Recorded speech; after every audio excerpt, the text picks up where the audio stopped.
Olá, pessoal! Começando aqui o nosso podcast. Cláudio Talani, aqui hoje com uma pessoa, uma figura incrível, Gabriel Luan. Vamos lá, Gabriel? E aí, pessoal, tudo bem? Eu sou Gabriel Luan, sou filho da Claudenice, sou ex-atleta, profissional de ginástica artística e atualmente sou artista de circo. Que legal, Gabriel. E fala um pouquinho aí da vivência, como que você começou? Eu comecei com 6 para 7 anos na ginástica. Eu era uma criança muito espoleta, não parava quieto. Eu simplesmente não parava. Eu ficava dando cambalhota, correndo, pulando, subindo parede. Isso não é mentira, eu subia a parede. E até que chegou uma hora que minha mãe decidiu me colocar no esporte. Foi o que? Capoeira antes, depois ginástica. Segui na ginástica até os meus 19. Consegui acumular alguns títulos nacionais, até internacionais. Eh, Depois disso, eu parei com a ginástica, passei um tempo entre empregos, ia para um lugar, ia para outro. Até que ano passado decidi virar artista de circo, me apareceu uma oportunidade e era para trabalhar com algo que eu fazia na ginástica, né, a barra fixa. E foi um pouco loucura. Ano passado eu comecei em um circo fazendo isso, depois fiquei até mais ou menos outubro, se eu não me engano, setembro. E já no final do ano, lá para novembro, eu viajei para Alemanha para fazer uma outra coisa que eu aprendi muito por cima enquanto eu estava nesse circo aqui no Brasil. E agora estou indo para um outro contrato.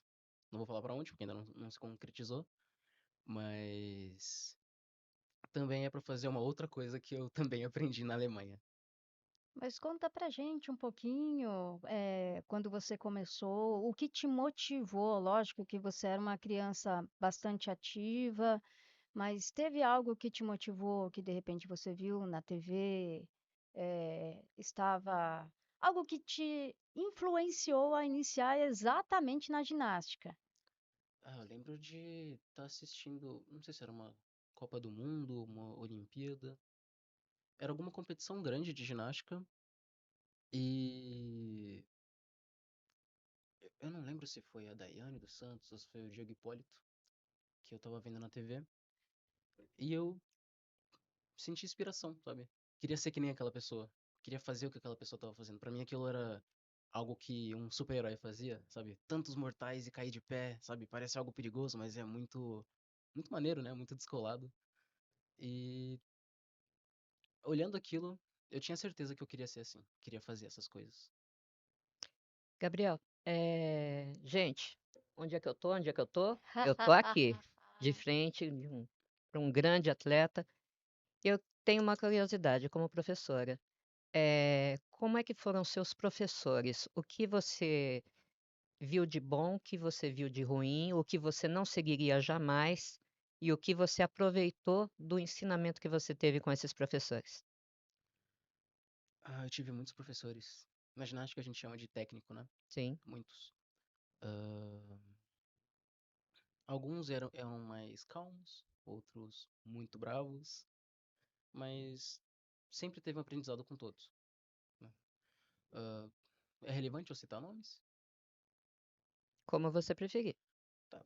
Eu tive alguns quando eu comecei, o Felipe e o Volpe foram ótimos professores, ótimos técnicos. O Felipe, se não me engano, ele é técnico de algumas atletas da seleção.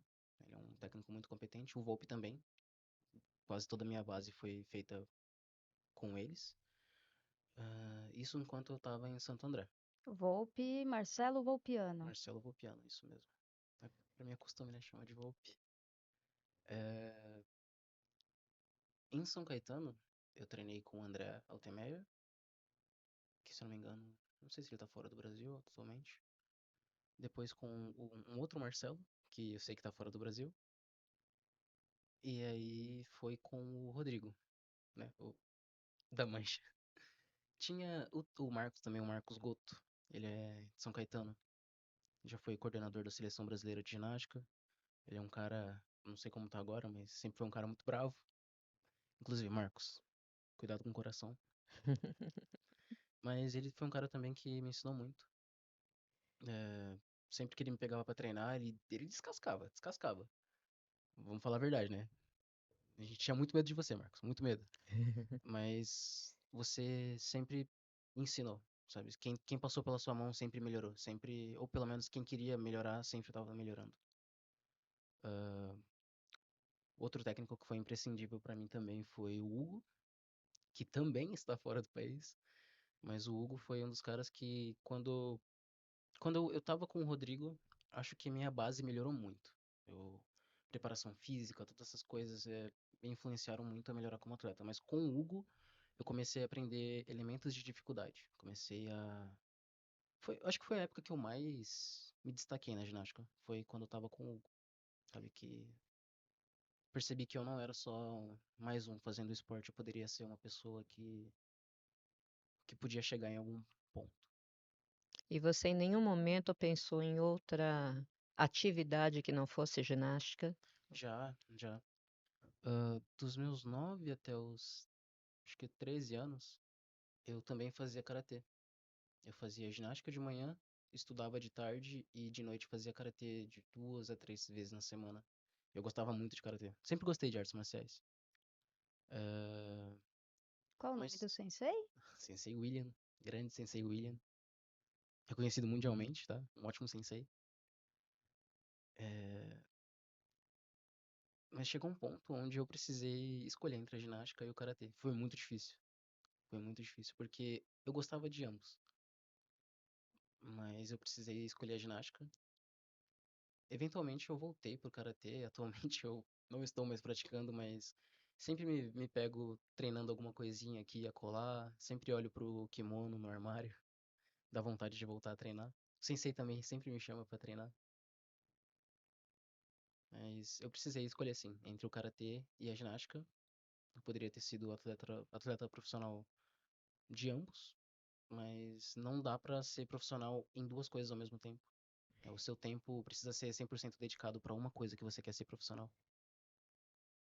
Eu soube através de Boca Santa que teve uma vez que você tinha certeza que não ia ser convocado, ser chamado e tal, e você decidiu ir para um restaurante ou comer alguma coisa muito pesada, assim, você falou: "Já que eu não vou mesmo". Me conta essa história. Foi. Acho que foi no meu último brasileiro ou foi o penúltimo? Foi em 2019 isso. É, a gente foi competir no Rio de Janeiro e eu não tinha conseguido pegar a final no meu melhor aparelho, que era a argola. Mas explica antes, para o pessoal entender como que se pega, afinal, como que é a Claro, claro. classificatória, É, era adulto, era juvenil, foi com 19 anos na categoria adulto. Na ginástica, se eu não me engano, acho que a partir de 16 você já pode competir no adulto, porém você é da categoria juvenil. Tem a categoria pré-infantil, que se eu não me engano até os 10, 11 anos. Depois infantil, que vai acho que até os 15, juvenil até os 17 e depois adulto. É, a gente tinha competido, eu fui bem na competição, no que eu fui competir, mas eu não tinha conseguido pegar a pontuação necessária para fazer a final, né? Eles, se eu não me engano, são 5 ou 6 melhores atletas que fazem a classificatória. classificatória para a final. E eu acho que eu tinha ficado em sétimo. Porém, um desses atletas que tinha pego o final resolveu em cima da hora não participar da final de argolas. Ele não quis competir.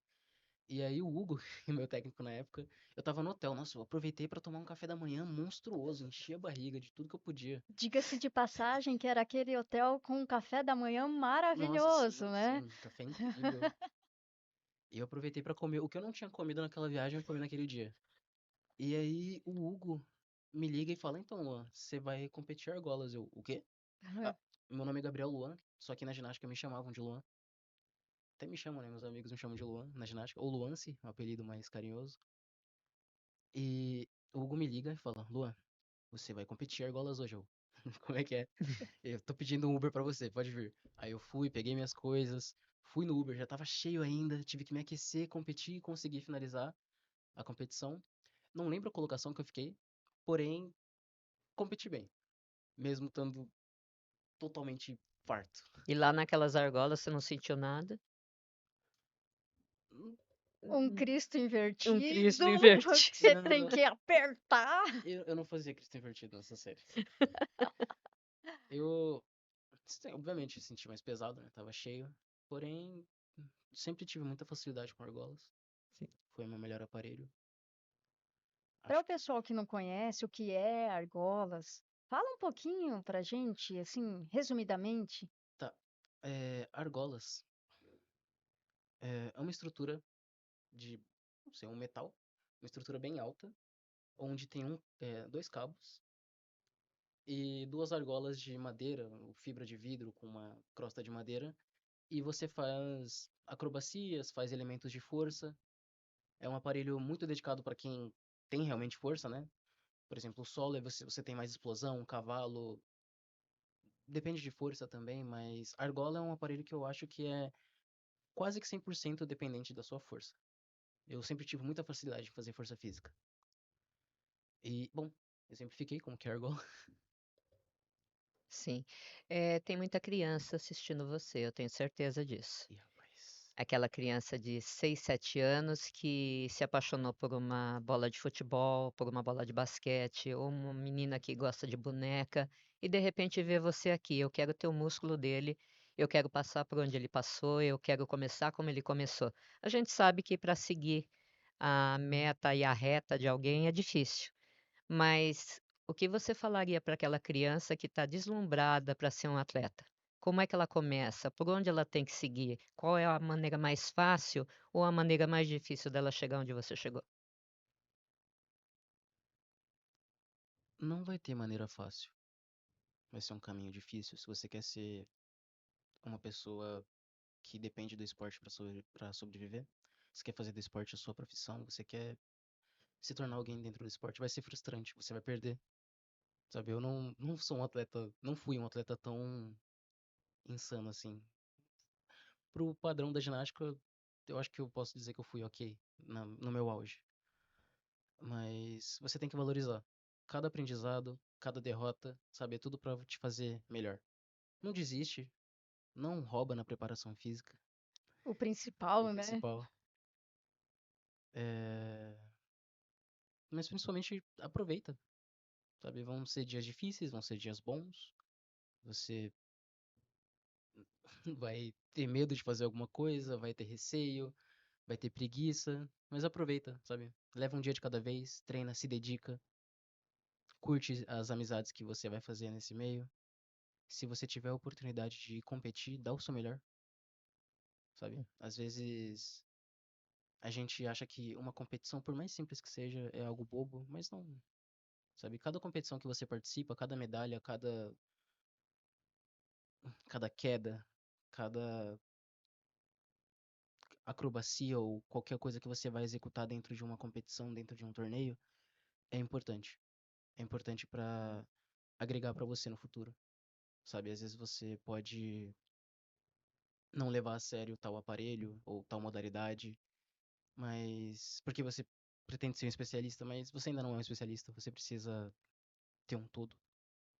E aqui no Brasil, a gente tem aí oportunidades, né? Seja na escola, com alguns professores que levam esportes diferentes, não é, Sim, com professora? certeza. Tem aí professores que fogem um pouco do café com leite, que seria o futebol para os meninos, o voleibol para as meninas, né? Certo. E assim como você que levou a ginástica rítmica, né, Uhum, para a escola. sim. No caso, Gabriel, você começou por onde? Eu comecei no SESI Santo André.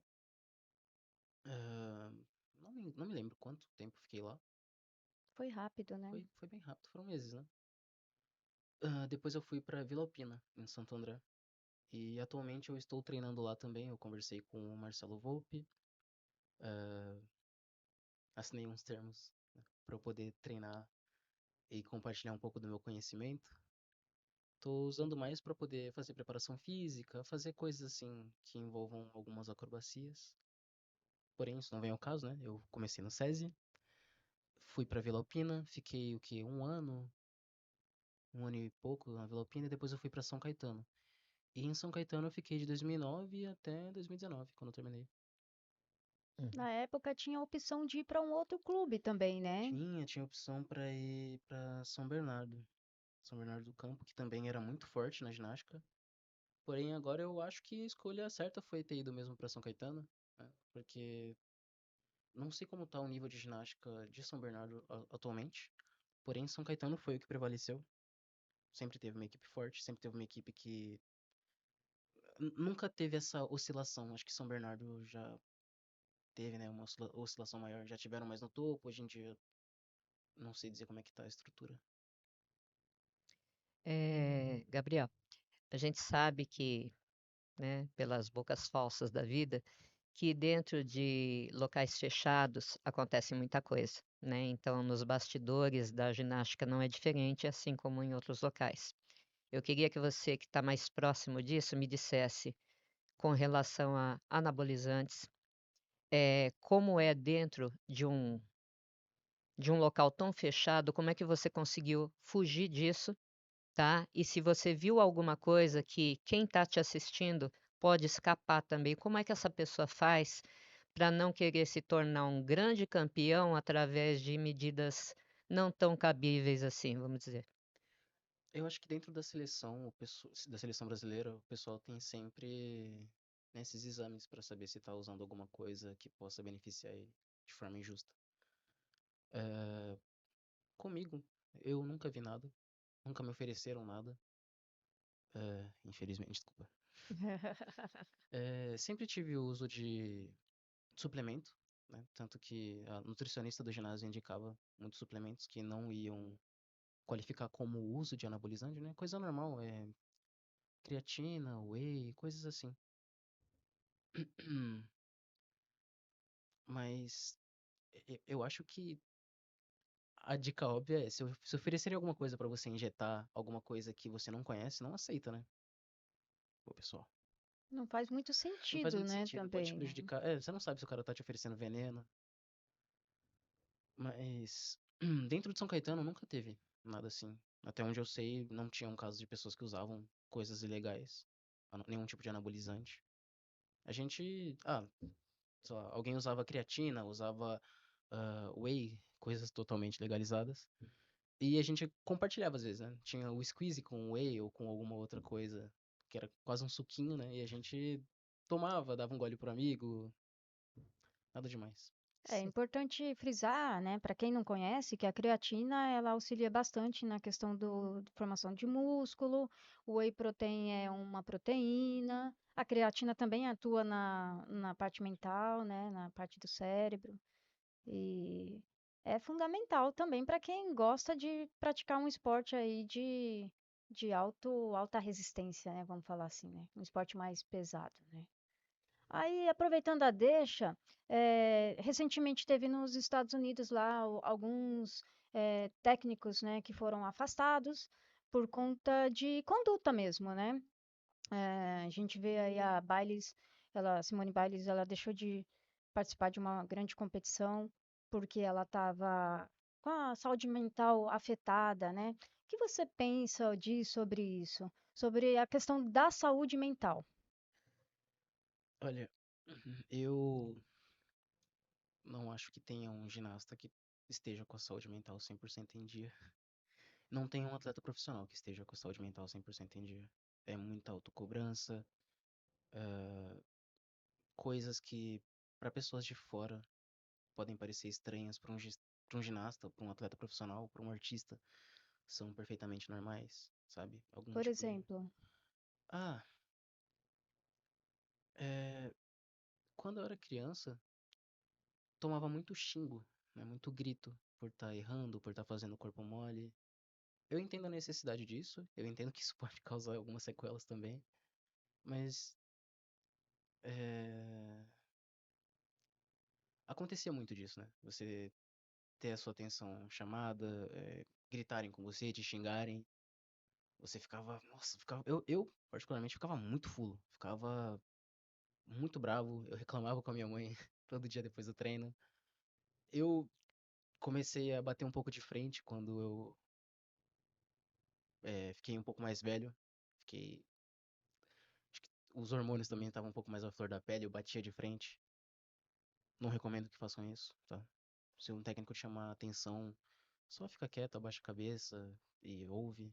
Tenta conversar numa boa, não, não discute de volta, não. É feio. Ainda bem que não dá para ler balãozinho, né? Pensamento, né? Nossa, se pessoas morressem por pensamento, eu estaria na prisão já.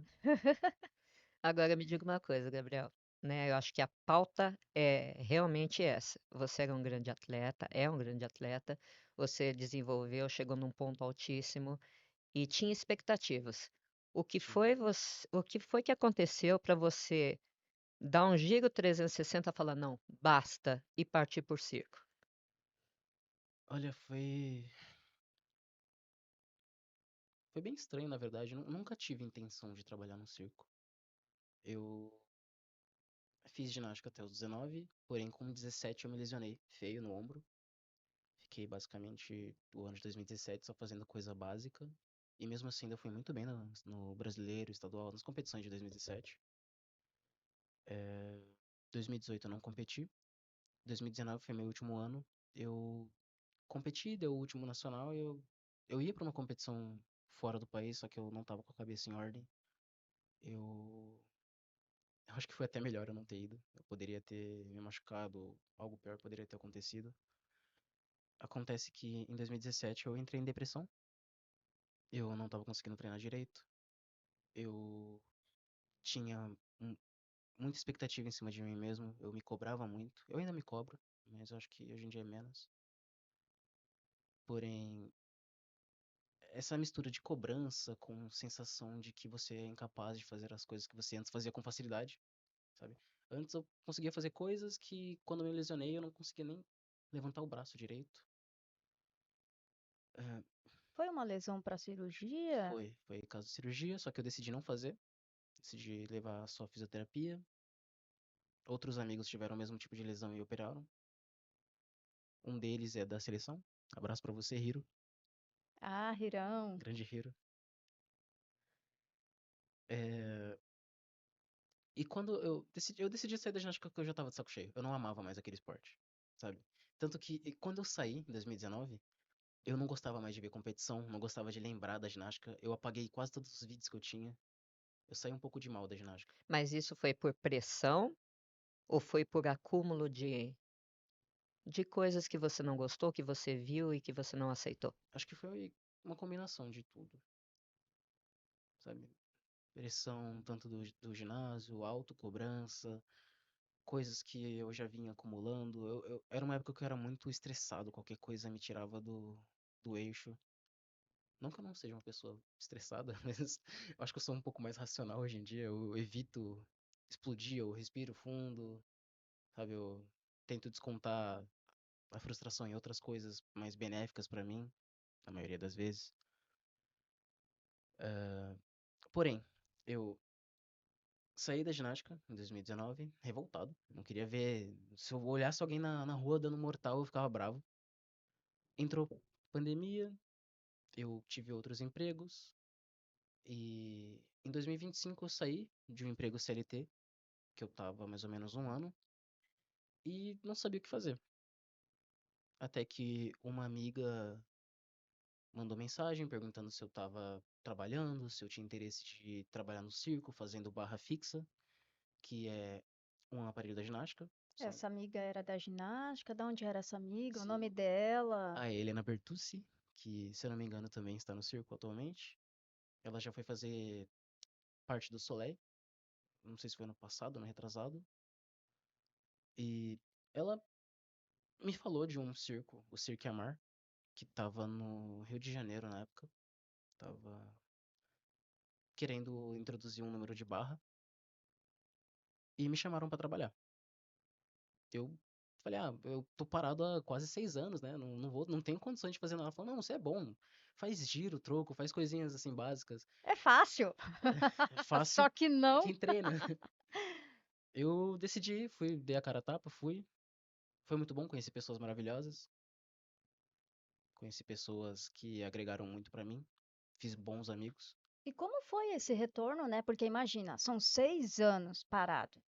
né? Lógico que você não estava totalmente parado, você fazia algum ou outro, eh, uma atividade física, né?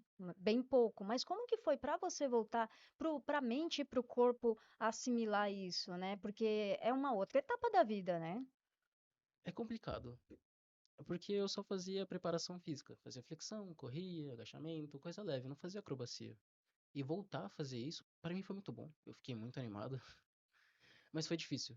Eu fiquei muito frustrado nos primeiros treinos, porque não saía muita coisa. Saiu o giro, saiu o troco, mas eu sentia que meu corpo não me obedecia, eu sentia que nada funcionava. Sabe, eu queria fazer coisas e até hoje eu me sinto um pouco assim, eu tenho vontade de fazer coisas que eu fazia na época de ginástica, só que hoje em dia eu preciso de mais cautela, porque se eu tentar fazer, eu sei que eu vou machucar. Sei que não é mais a mesma coisa, não é como. Pra mim, antigamente era como andar. E hoje em dia tá mais difícil. O Tô medo tentando toma voltar. conta quando você muda a experiência, muda a rotina, Sim, muda o local. A sim, tensão muda, a preparação muda, sim, os exercícios mudam, a competição em si muda. Porque ali você vai competir com você mesmo, sabe? Você está com amigos do lado, mas você não está eh, tentando chegar num pódio. Eu sim. entendo dessa maneira. Então, quando você mudou de academia, entre aspas, o que é que você trouxe de bom dos seus treinos, da sua academia como profissional, né, para o circo? O que que você conseguiu agregar no circo, porque eles sempre vão aprender com você. O que que você conseguiu colocar aqui para melhorar a sua performance no circo? Eu sempre fui muito disciplinado no treino. Sempre gostei de fazer preparação física, sempre gostei de treinar. Tanto que lá no Amaro eu treinava muito com o Gabriel, que foi um dos artistas que fez barra comigo. Ele é um cara maravilhoso, né, e gostava muito de treinar. A gente sempre treinava junto. Ele também era da área? Como que ele entrou no circo? Ele era ginasta também. E só que ele saiu da ginástica, tava também num trabalho CLT, se eu não me engano, ele foi demitido. E foi o quê? Uns 2, 3 anos atrás. Ele foi demitido, terminou com a namorada. E recebeu também uma proposta, só que a proposta dele era pra trabalhar fora. Não sei qual, não lembro qual país. Só que ele aceitou e também deu a cara a tapa. É um garoto muito esforçado. Garoto não, um homem, muito esforçado. Ele me ensinou muita coisa. Me ajudou também muito. Sempre que eu precisava de alguma coisa, ele tava lá pra ajudar. Pra ajudar e pra dar bronca. Fundamental, né? Fundamental, é. Foi Eu sei disso. Não precisa exagerar também, né, professora? E dentro do circo, você percebe assim que são pessoas do mundo inteiro, com culturas distintas, tudo é muito diferente, né? é. Para vocês, claro, você tem o Gabriel, que fez uma equipe com você, a namorada dele também, né? Parece A que Anastasia, é. Anastasia. Teve Então, o são Eric. pessoas. O Eric também era da ginástica. São pessoas que já tinham essa vivência na ginástica. Então, vocês aplicam tudo aquilo que vocês aprenderam dentro, da área artística no circo? Sim. Na ginástica, você tem que estar sempre muito rígido, sempre muito sério, né? O circo é algo totalmente oposto. Você vai aplicar o quê? A sua noção espacial, né? O que você sabe fazer de acrobacia, mas a sua linha. E você tem que adaptar isso para o circo. Tem que ser algo mais leve, algo com um sorriso, algo que não é competitivo. Se você errou, tudo bem, dá um sorriso pro público. O público não vai saber que você errou. Vai lá, sobe, repete. Às vezes, se você errou e repetiu, o público vai aplaudir mais ainda. Na ginástica, não. Se você errou, você sabe que você tá lascado, porque Penalizado? você sai na desvantagem, né? É muito competitivo, é muita cobrança. O circo é algo muito mais leve, é muito mais gostoso de se fazer. Isso na minha experiência. Eu senti que não importa o que eu faça no circo, se eu fizer, estiver me sentindo bem comigo mesmo fazendo, sorrir pro público, né, apresentar, eles vão gostar. Uhum. Como é que funcionam os contratos de circo? Você entra com 5 pessoas, que fazem parte, daquele grupo, que fazem parte daquela apresentação. Aí você tem um contrato. Como é que funcionam os contratos? Cada um vai para um local? Me explica. Então, a minha. É que eu não sou tão experiente assim no circo, né? Eu sou um neném ainda nessa área, mas aqui no Brasil, pelo que eu sei, o contrato é mais boca a boca, né? Você combina com o dono. Então, se é um grupo, eu acho que pessoal combina entre si o salário, como é que vai ser. Alguns ganham mais, outros ganham menos, uns fazem mais, outros fazem menos.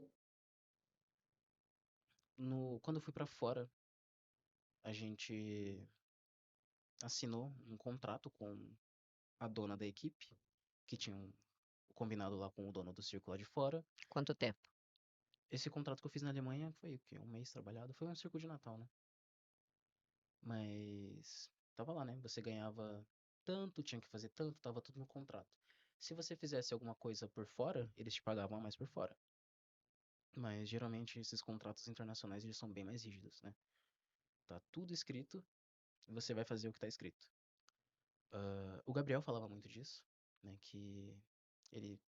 Aqui no Brasil, você ser contratado para um circo, às vezes você vira um pouco de faz tudo. Você não faz só o seu. Severino. É, você vira um pouco seu Madruga, sabe? Boxeador, pedreiro, carpinteiro. Você. É muito bom, você aprende muitas coisas. Aprende como funciona a montagem e desmontagem de circo. Aprende como poder auxiliar os seus amigos. Você faz muitos amigos, então você auxilia eles no número deles.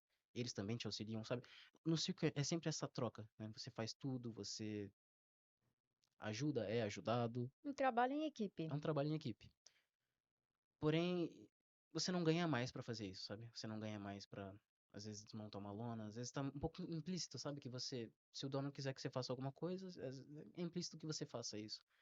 Lá fora é diferente. Você é pago pra fazer o seu trabalho, porém ele fala, ó, tem que ajudar nisso, nisso, nisso. Acabou. Tem um amigo meu que tá na Áustria, o Benito, ele tava me contando a história. Que quando é questão de desmontagem, é um horário X, começa um horário e termina em um horário. Se passar um segundo a mais, o dono do circo fica bravo porque você tá trabalhando a mais. Tem que ser rígido, sabe? E Existe um respeito maior? existe um respeito muito grande pelo artista lá fora. Eu senti isso na pele. Eu sinto que aqui no Brasil eu não fui tão respeitado como artista. Lá fora é algo totalmente diferente, sabe? Você fica até impressionado. Nossa, é assim mesmo que se trata um artista? Eu sou um artista mesmo? O que tá acontecendo? Bacana, E bacana. Isso era essa a minha próxima pergunta, porque eu acho que o Brasil tem uma visão diferente de um ginasta dentro de um circo, né? Eles olham e falam assim, não, ele está ali para fazer Acrobacia? acrobacia, pirueta, né? Mais nada. Lá fora não. Lá fora você é realmente respeitado. Isso eu fiquei sabendo através de você, né? E isso me chamou muita atenção porque eu acho que o Brasil tem muito a aprender com isso.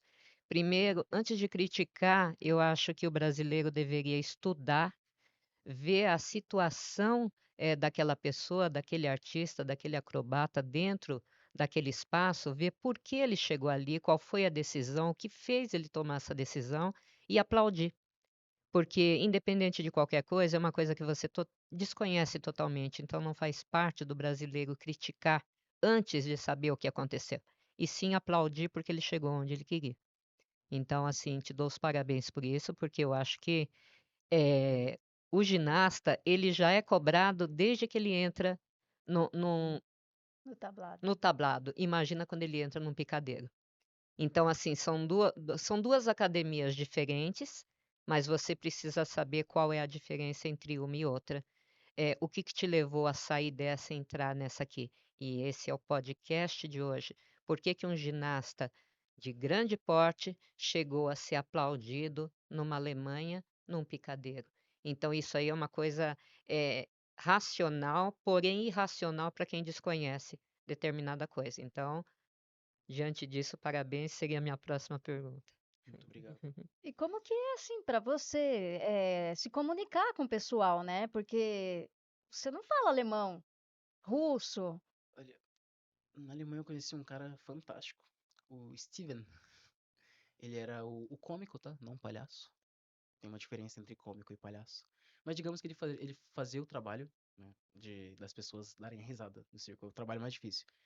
E ele fala português, fala alemão, fala inglês, ele fala muitos idiomas, né? Ele é meio português, Poliglota. meio alemão. E a questão de se comunicar em alemão lá, ele ajudava muito a gente, sabe? Ele tava sempre com a gente. Ele gosta muito dos brasileiros. E o restante, quem sabia falar inglês, eu me comunicava com o pouco inglês que eu tenho. Conseguia entender, conseguia me comunicar por cima. Mas mesmo fazendo algumas aulinhas de alemão, eu ainda tinha muita dificuldade. Eu conseguia entender o que as pessoas falavam depois de um tempo já na Alemanha, mas eu ainda não conseguia me comunicar totalmente em alemão. Dava um bom dia, uma boa tarde, alguma coisa assim. Quantos países você visitou? Por enquanto, foi os Estados Unidos e a Alemanha. E você sentiu diferença nesses dois países com relação ao que você faz? Hum, É que quando eu fui para os Estados Unidos competir, eu ainda era muito novo, né? Eu não sei se eu consegui perceber como que funcionavam as coisas, como era a dinâmica. Quantos anos você tinha na Eu época? tinha 14 anos. E na Alemanha, como artista, a gente já interagia mais com o pessoal, né? Na ginástica era muito treino e ia pra casa. Aí treino, ia pra casa. Competição, ia pra casa. E as poucas pessoas que a gente conseguiu interagir, sabe? A gente fez uma certa amizade com a equipe do Japão, fez uma certa amizade com o pessoal dos Estados Unidos que estavam treinando com a gente. Mas no circo a gente já tinha uma dinâmica com todo o pessoal, a gente conseguia interagir com todo mundo, né? Não eram só com os atletas em si. E existe uma rixa dentro do circo, alguma coisa assim que. Porque a gente sabe que no esporte existe, né? Vamos ser bem honestos, né? Existe porque, assim, por mais que seja um esporte de grupo, onde um depende da nota do outro para que a equipe inteira possa pontuar, e depois, claro, na ginástica. Você até pode falar um pouco mais sobre isso, né? Como que é na ginástica, assim, a diferença do grupo e do individual? Eh, no grupo, foram duas perguntas, né, distintas. Aham. No grupo, você quer que todo mundo acerte, né? Porque você quer que a sua equipe ganhe. Você vai torcer também para as equipes de rivais, né? Você tem amigos de outros clubes. E porém, você vai querer ganhar. Você quer que eles acertem, mas você quer ir melhor que eles. Você quer que a sua equipe vá melhor que eles. No individual geral, eu nunca tive pensamento de, quero que tal pessoa caia, quero. Eu sempre tive o pensamento de que quero fazer o meu melhor. Se ele foi bem, eu quero tentar ir melhor ainda. Não quero que ele caia para que eu consiga fazer o meu arroz com feijão e ganhe, não. Sabe? Eu sempre tive um desejo de uma luta justa, sabe? Você dá o seu melhor, eu dou o meu melhor e ganha quem de fato é o melhor. No circo, eu sinto que tem uma certa rixa com números novos. Se você é um número novo que chegou, as pessoas ficam apreensivas porque não sabem se é um número bom. Que eles falam, nossa, gastou tanto dinheiro com isso, sabe? Eu já ouvi pessoas falando Hum. isso. E quando é um número bom, é um número que impressiona, as pessoas falam, é verdade, valeu cada centavo, é um número. Valeu o investimento no equipamento, valeu o investimento no grupo, né? Na trupe, como falam. Ah, tem uma certa rixa de pessoas que estão acostumadas com um aplauso e se algum número faz mais aplausos, eles ficam um pouco frustrados. Eu não sou assim. Eu de verdade me preocupava só em ir lá, fazer o meu e voltar e ficar de bobeira até outro dia. Não... E quem eu pudesse ajudar, eu ajudava, né? Tinham pessoas no circo que viraram meus amigos e eu comecei a ajudar também no número deles. Tinha que entregar alguma coisa ou ficar na contenção, eu ficava. Os donos de circo, eles se intrometem eh, no que vocês fazem, na apresentação, eles tentam mudar alguma coisa.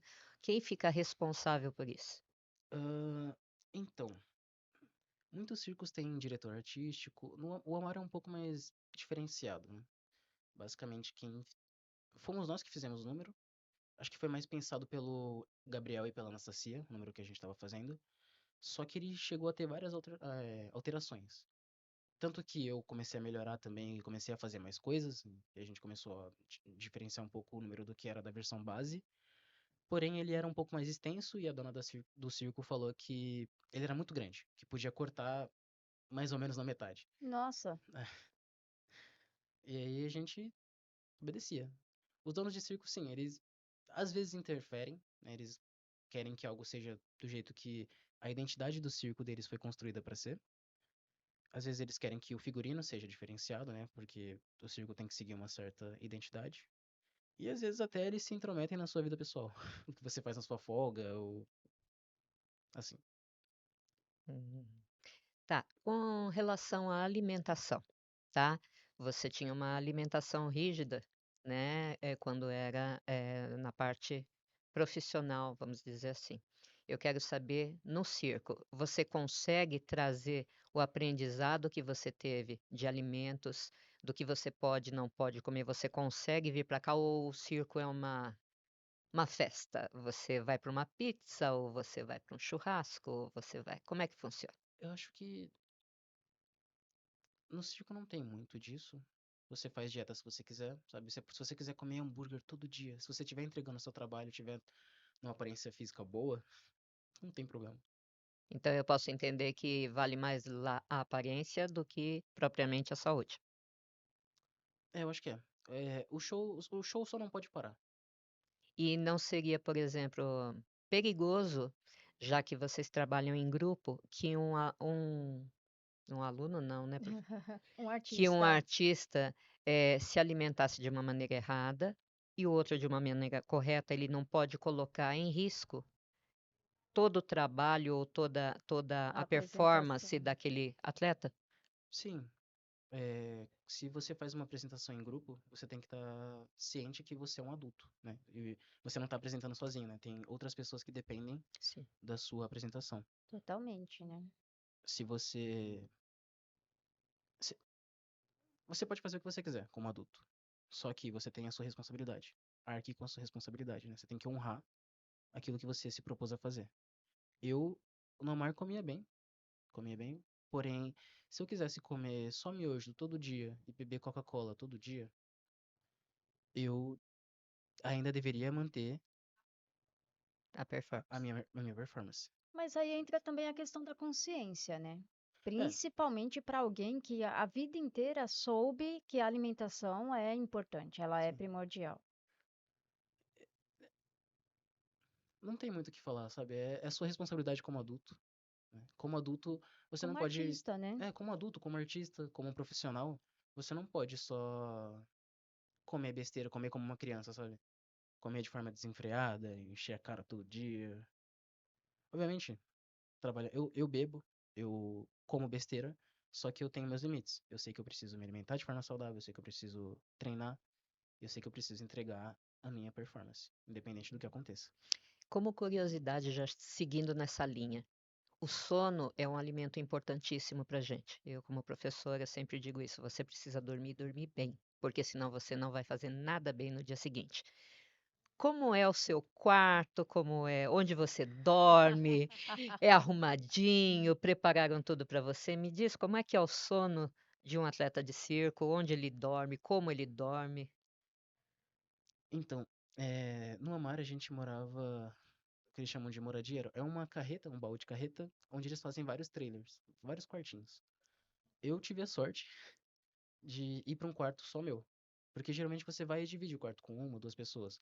Eu tive a sorte de ficar com, sei lá, provavelmente o maior quarto da carreta e provavelmente o melhor, que tinha até um banheiro pra mim. Só que eu não usava, eu usava o banheiro comunitário da carreta, do quarto, da moradia, né? O meu quarto, ele era uma cozinha improvisada, tinha uma geladeira normal, Frigobar. um frigobar, micro-ondas, assim, era uma cozinha que dava pra cozinhar normal. ah, e a cama ficava na parte de cima, eu tinha que subir uma escada pra alcançar a cama e era uma cama de casal. Eu dormia basicamente sozinho. E a comida você comprava, Eu te comprava. davam? Pedia Eu. pizza todo dia? Não. Você pode se alimentar pelo circo, só que o meu combinado não era isso. Eu ia fazer minha própria comida. Só que eu fiz amizade com outras pessoas lá do circo e a gente morava na mesma carreta. Era eu, o guitarrista da banda do circo e o artista que fazia o ioiô chinês, que a gente chama de diabolô. É uma vara com cordão e o ioiô que você fica jogando, fazendo coisas bem interessantes.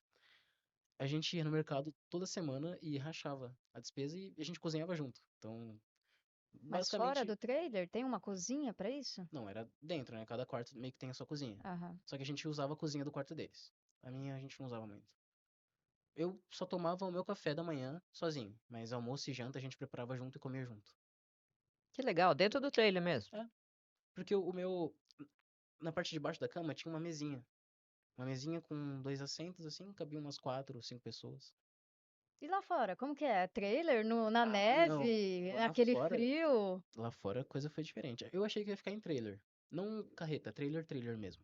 Só que lá no circo eles tinham apartamentos, no terreno do circo mesmo, que era um circo barra parque, né? Parque Ecológico. ecológico. Obrigado.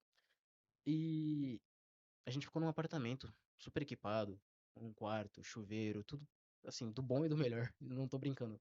Só que a gente também comprava a nossa comida, a gente rachava. Ficou eu, o Eric e o Biscoito. Ficamos em três, rachávamos a nossa compra semanal e foi a mesma coisa.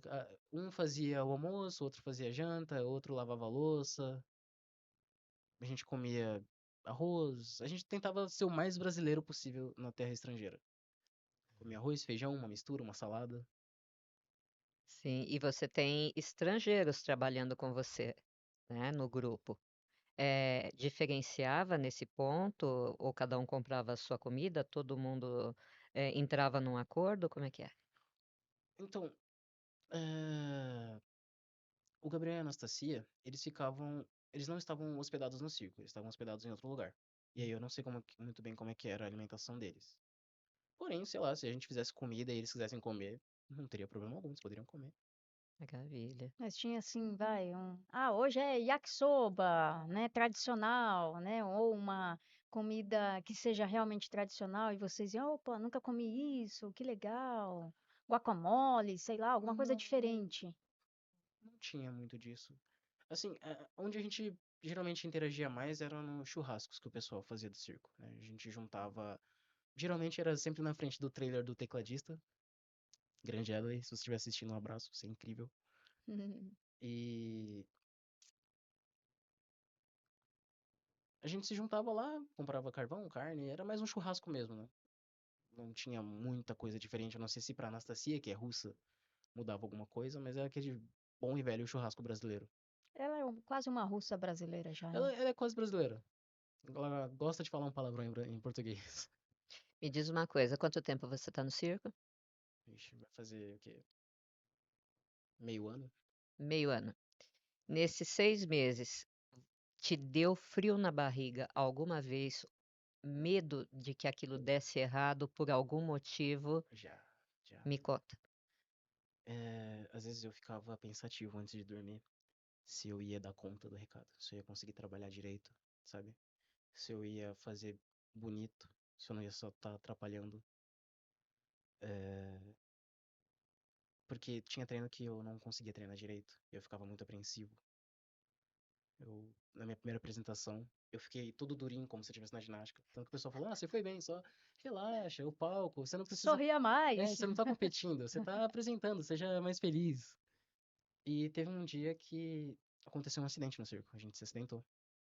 Ah, o cabo da barra estourou e foi logo no começo da nossa apresentação. O cabo estourou, o tecladista tava no meio tocando, o Eric voou, eu fui pra cima da barra e bati a costela. E ficou marcado, tá até hoje a marca na minha costela. Sim. Foi um problemão. A gente solucionou, deixamos a barra mais resistente, mas foi um problemão. Te deixou mais apreensivo, mais medroso para fazer determinado exercício? Não, não. Ginasta tem que ser meio louco, a gente tem um parafuso a menos. Agora, Mas com uma certa parcimônia, claro, Sim, sim, a né? gente tem aquela noção, a gente não vai se jogar de cabeça porque a gente sabe que vai se machucar, mas Uhum. sabe, a gente sabe que é algo perigoso, a gente vai com mais cautela. Mas a gente não vai deixar de fazer esse algo perigoso só porque é perigoso. certo. Uhum. E se hoje alguém te chamasse para fazer um contrato para voltar para a ginástica, você largaria o circo? Não, Até porque acho que já passou a fase também, já né? passou. Você já tá, entre aspas, velho pra ginástica, né? Eu não diria que velho, velho, mas eu fiquei muito tempo parado, é muito difícil recuperar. Muito difícil acompanhar os atletas novos e os que já estão no meio, né? Que não pararam. Nós estamos aqui quase no final do nosso Clautalane Cast, nosso início, com um grande profissional na nossa frente. Eu queria que você deixasse para o pessoal uma frase para aquele pessoal que está em dúvida do que vai fazer nessa vida, seguir uma meta. Qual a frase que você escolheria para falar para aquele pessoal? Vá, não vá, cuidado. Me dê um parâmetro. sei lá, não desiste. Às vezes você vai. Às vezes a vida vai te dar um soco tão forte que você acha que vai ficar no chão, mas evidentemente você vai levantar. Você vai seguir em frente. Certas coisas que você falou que nunca mais iria fazer, você vai fazer de novo. É, profissionalmente, eu achei que nunca mais ia fazer acrobacia, que eu nunca mais iria trabalhar com o meu corpo. E olha onde eu tô agora. Eu tô trabalhando com isso. Não desiste. Às vezes você só precisa de um tempo. Pensa bem e continua em frente. Maravilha? Muito Minha amiga, obrigada. minha amiga irmã, né? A gente demorou tanto, nos reunimos, conversamos, aprendemos, nós não estamos aqui à toa. Nós chegamos aqui através de um grande amigo que nos mostrou como funcionava para a gente criar um nome que unisse as duas e, ao mesmo tempo, que fizéssemos aquilo que gostamos, aprendendo com pessoas como você. E é uma Então, grande honra, obrigada. né, receber uma pessoa assim no nosso primeiro. Sim, sim. Eu queria poder ter respondido as perguntas de forma mais eficaz, mas eu tô um pouco nervoso e às vezes quando eu tô nervoso eu começo a me enrolar e entrar num looping. Normal. Você foi perfeito. Parabéns. Eu não faria melhor. Obrigado. Gente, antes de mais nada, obrigado por tudo. Nós estamos aqui para aprender com vocês. Nós nos conhecemos há muito tempo. Essa menina compete como gente grande, tá? Tem um filho maravilhoso aqui. Eu estou aqui para aprender com os dois e com todo mundo que a gente pretende receber aqui, que a lista já está ficando grande, né, Clau? É, eles me ensinam muito. Valeu, gente. Muito obrigada. Até a próxima. Obrigado, Luan. Obrigado. Sensacional.